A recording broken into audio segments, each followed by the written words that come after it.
नमस्कार, मी रुशाली यादव सारंग. आजची चांगली गोष्ट आहे अमेरिकेत उभारण्यात आलेल्या महाबोधी इंटरनॅशनल बौद्ध सेंटरची.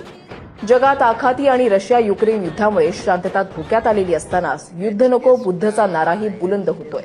आता आखाती युद्धामधील अमेरिकेचंच पाहना. इराण विरोधात आक्रमक अमेरिकेतच बुद्ध आणि डॉक्टर बाबासाहेब आंबेडकर यांच्या विचारांचा प्रसार करण्यासाठी एक महत्वाचं पाऊल उचलण्यात आलंय. अमेरिकेमधल्या टेक्सास राज्यामधल्या गार्लँडमध्ये महाबोधी इंटरनॅशनल बौद्ध सेंटरची स्थापना करण्यात आली आहे. Ambedkarite Buddhist association of Texas म्हणजेच एबॅट याच्या पुढाकारातून हे केंद्र उभारलं गेलंय. भारतामधल्या बंगळुरूमधल्या प्रसिद्ध महाबोधी सोसायटीची ही अमेरिकेमधली पहिली अधिकृत शाखा आहे. हे केंद्र केवळ एक धार्मिक स्थळ नसून भगवान बुद्धांचा करुणा आणि समतेचा संदेश आणि डॉक्टर बाबासाहेब आंबेडकरांची सामाजिक न्यायाची विचारधारा जागतिक स्तरावर पोहोचवण्याचं काम करेल. तिथे ध्यान, धम्मशिक्षण, सामाजिक संस्था आणि सांस्कृतिक संवाद आणि सामुदायिक विकासाशी संबंधित विविध कार्यक्रम आयोजित केले जातील.